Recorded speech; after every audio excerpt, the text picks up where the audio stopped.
mga kamarites! Thank you for tuning in. Welcome po kayong lahat dito sa aking YouTube channel. Ako po muli si Josepa na naghahatid sa inyo ng mga trending topic tungkol sa inyong mga favorite celebrity update. Latest update kay Maymay Entrata at sa kanyang single na Amang Kabugera. Tara, ating pag-usapan. At gusto kong i-share sa inyo yung thoughts ko, opinion ko. Opinion ko, thoughts ko. Ibig sabihin nun, ako to. Hindi ko pinipilit sa inyo kasi kanya-kanya tayo ng paniniwala at paninindigan, kinalakihan. Kaya pa kanya-kanya tayo ng pananaw sa buhay. Etong ay aking pananaw at opinion. Hindi ko ipipilit sa inyo dahil magkakaiba tayo. Okay? This is a preview. Hello mga kamarites! Kumusta na kayo? Ito po muli si Josepa at atin naman pag-uusapan ngayon ang Amang Kabugera ni Maymay Entrata. Ito nga po, latest update. Amang Kabugera ni Maymay Entrata may billboard na sa EDSA. Yan. Ito nga, yan, ang laki ng billboard ni Maymay at hindi na fans ngayon na nagpa-billboard sa kanya.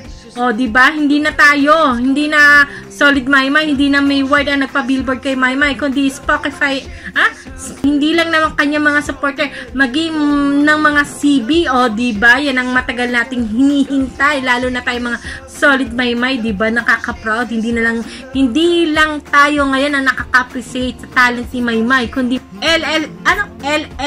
LLS na sa kanta ni Maymay Entrata na Amang Kabugera. Ay, Padilla na favorite niyo yung Amang Kabugera ni Maymay. Diba? Nakaka-proud. Huwag ka mag-alala, Miss Shasha. Hindi lang ikaw. Talaga namang buong bayan. Na LLS na sa kanta ni Maymay. Diba? Nagkambubulol na ako. Pasensya na kayo mga kamarites. Diba? Eto pa yung behind the scene ng TikTok ni Miss Shasha Padilla. At talaga namang nakakaaliw. Ito, inirampa ulit ni Maymay Entrata. Diba? Pack na pack. Panoorin natin ang latest video. Diba? Package deal. Singer, ramp model, dancer, saan ka pa? Diba? Aura. Inilakad lang niya. Kabog na kabog. Diba? Taray. After ng Amang Kabugera, kailangan meron naman tayong naglalabasan ngayon ng mga behind the scene ng concert ni Maymay na Empower. Diba? Ito yung rehearsal siguro bago mag-concert. Ayan naglalabasan ng mga picture. Diba? Rehearsal pa lang, bigay todo na talaga ang ating Amang Kabugera.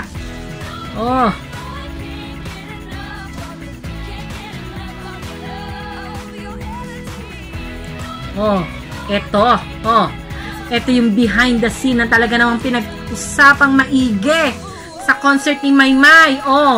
Ang kanyang pagsasayaw sa ulanan. Talaga namang sexy. Panoorin natin. Nakakamiss talaga manood ng concert ng Mayward. Nakakamiss manood ng concert ni Maymay, diba? Kasi masarap panoorin ng concert, lalo na kung live na talagang nakikita mo talaga ng live na live. Hindi yung sa Zoom lang, hindi sa TV, diba? Talaga mapapasigaw ka ng bonggang-bongga.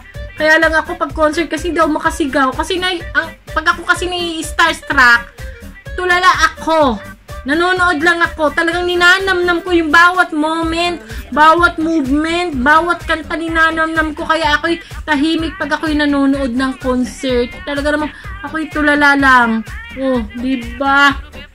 Tapos pag uwi sa bahay, napanood mo na mismo yung concert ng live. Pag uwi mo sa bahay, uulitin mo ulit yung mga ibinidyo mo.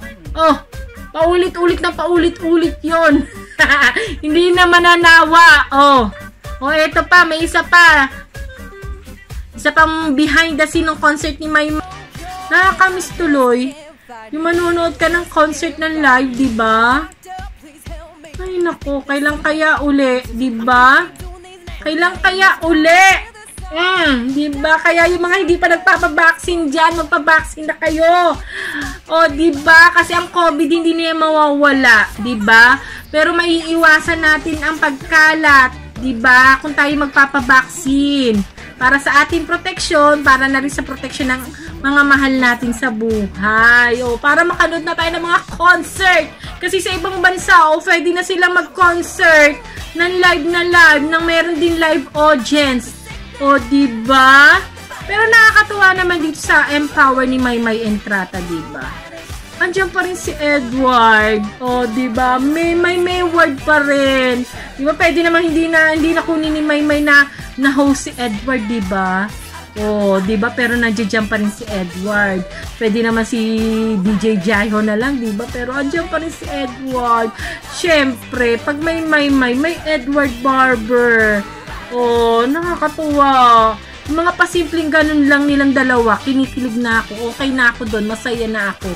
At least, andun pa rin si Edward sa Empower ni Maymay, sa concert ni Maymay. Sa big event ni Maymay, nandun pa rin si Edward. O, diba? Nakakatuwa. Ay, kailan kaya ulit sila magsasama? Nakakamiss na talagang maigis ang Mayward, diba? O, paano mga kamarites? Big shout out muna. Bigyan ko muna ng daan. O, diba? O, thank you ako sa mga nag-comment, sa mga naka-appreciate ng aking video. Maraming salamat na kahit hindi ako masyadong active ngayon dahil alam nyo naman, December, tapos hindi nagpapagawa pa ako ng bahay, diba? Kaya ako'y bibihira lang makasilip dito sa aking YouTube channel, diba? O, eto, thank you kay Adel Ahabar. Ang sabi niya, nakakatuwa ka naman, Miss Josepa. Masaya pa rin tayo sa Mayward. Tama ka, walang iba, sila pa rin sa isa't isa at naniniwala ako dyan. Correct! Hanggat wala tayong nakikita ang iba na ibang may kasama si Maymay, may ibang kasama si Edward, maniwala lang tayo may Mayward, diba? Dahil alam ko na hindi basta-basta mawawala sa buhay ni Edward. Hindi basta-basta mawala sa buhay ni Edward si Maymay at ganun din si Maymay kay Edward dahil ang kanilang pinagsamahan ay hindi lang basta-basta pan-showbiz lang. Naniniwala ako dyan. Napakaraming pinagsamahan ng Mayward. Kahit ang kanilang pamilya ay hindi basta-basta matitibag na mga fake news. Okay? Sa huli, may Mayward pa rin. Sabi nga ni Edward, mawala man ang Mayward sa showbiz. Pero in the real life, may Mayward pa rin. Pangahawakan ko yung sinabi ni Edward na yan. At pangahawakan ko rin ang sinabi ni Maymay na hindi niya nakikita ang sarili niya. Diba? Hindi niya nakikita ang sarili niya na wala si Edward. O, diba? Kung ano man ang kanila pinagdadaanan, normal lang naman yan.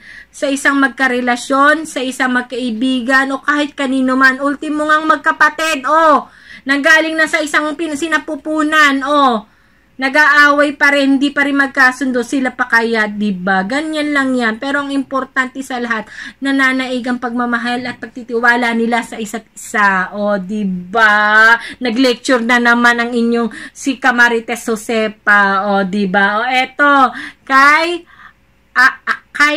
Akaya, Oloroso. At pasensya na kayo ha, at ako'y mahina sa mga pangalan na ganyan. Ito sabi niya, na-miss po kita. Oy, salamat naman. Ang tagal mo po kasing hindi nag-update sa Mayward We miss you po. Oy, thank you. I miss you too. Ang hirap naman kasi mag-update sa Mayward, diba? Kasi alam mo naman ang ating mga lodi na si Maymay at Edward, hindi ma-social media. Talaga namang hahalughugin mong maigi, kung susundan mong maigi. Ultimo kanila mga kaibigan, mga kasama sa trabaho para lang makahanap tayo ng update. Dahil hindi talaga sila ma-social media, diba? Ang hilig nila mag-private. Diba? Mag-social media man sila, mag-IGS man sila, mag-tweet man sila, diba? Ano lang nila, yung mga IGS ng iba, i-IGS lang nila. picture, ay kahirap naman ang talagang humanap ng ganap. Kaya napakatagal mag-update.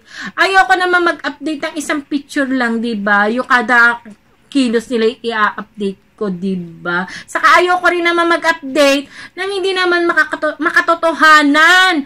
O diba yung spotted na magkasama? Kahit naman yung picture na pinapakita ay talaga namang napakatagal na noon. Ay, sus Mariosep.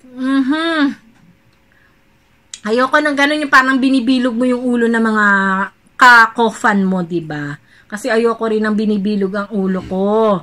Ayoko rin na niloloko ako. Kaya gusto ko rin naman yung makatotohanan yung aking ibinabalita sa inyo, diba? Sige. Eto pa, sabi ni Sally Repomanta. Eto sabi niya, thanks, Admin Josepa, sa update sa Mayward. Stay safe and God bless you. Mayward forever. Yes, thank you. God bless you din at Merry Christmas, Happy New Year. Mayward forever tayo. Kahit wala pa ngayong ganap ang Mayward na magkasama sila. Ang importante, hindi pa natin sila nakikitang may kasama o may kapartner na iba, diba? Diba? Wala pa.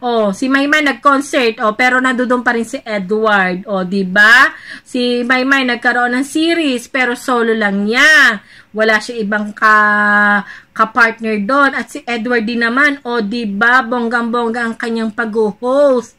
Diba? Kahit na may sinasabing special someone na ng showbiz. To see is to believe. Diba? Hanggat hindi ko pa nakikita ang aw-aw na yan, maniniwala ako ng yung aw-aw ay yung baboy mo pa rin na si Edward, ang baboy at manok, diba? Ang iyong Chuma, ang iyong Shrenge, diba? Ang iyong Twinnie, lahat na. Diba? Panghawakan yan. Diba? Dahil napakahaba ng kanilang pinagsamahan, hindi naman tayo basta-basta lang nabuo. Diba? Panahon ang ating ipinuhunan, diba? Marami tayong gerang sinabak at nilampasan dahil tayo ang laging pinipili ni Maymay at saka ni Edward. Diba? Kahit maraming itinatambal sa kanilang iba, maraming isiniship sa kanilang iba, kay Edward noon, ngayon kay Maymay, pero tayo pa rin, diba? Tayo pa rin ang laging pinipili. Ang Mayward pa rin. That's why I love Mayward. See? Dahil tayo pa rin. Masarap talaga yung lagi kang napipili. Diba? Sarap-sarap nun. Lagi ka pinipili. Diba? Kaya tayo mga Mayward, wag tayo makipag-away. Hayaan natin sila kasi dumaan din naman tayo sa ginagawa nila. Kaya lang, pagkakaiba lang natin, tayo ay pinipili. Diba? Bonggang-bongga. Kaya, relax lang tayo. Focus tayo kay Maymay at Edward. Spread the positive vibes. Diba? Not positive sa COVID, kundi positive vibes. Kasi marami ng, diba? Hi ka na lang. Diba? Paano mga kamarites dyan? Napahaba na naman ang aking kwento sa inyo. Sa mga hindi pa dyan nakasubscribe, baka naman, click naman yung subscribe dyan sa baba. At pati na rin ang bell button para lagi kayong updated sa aking mga latest video. Paano mga kamarites? Kung meron kayong any suggestion, mga celebrity na gusto nyong ating pag-usapan, i-message nyo lang yan dyan. I-comment nyo lang dyan. Diba? Kung may mga pinagdadaanan yan sa buhay, sige, dyan yung i-comment sa baba. I-comment nyo lang lahat dyan. Diba? Malay nyo, pag ina-comment nyo dyan sa baba, diba? Kinabukasan, hari nawa kayo magising na magaang na ang inyong pakiramdam. Kung yan ang inyong ikakasaya. Okay? Paano mga kamarites? Hanggang sa susunod na video. Paalam!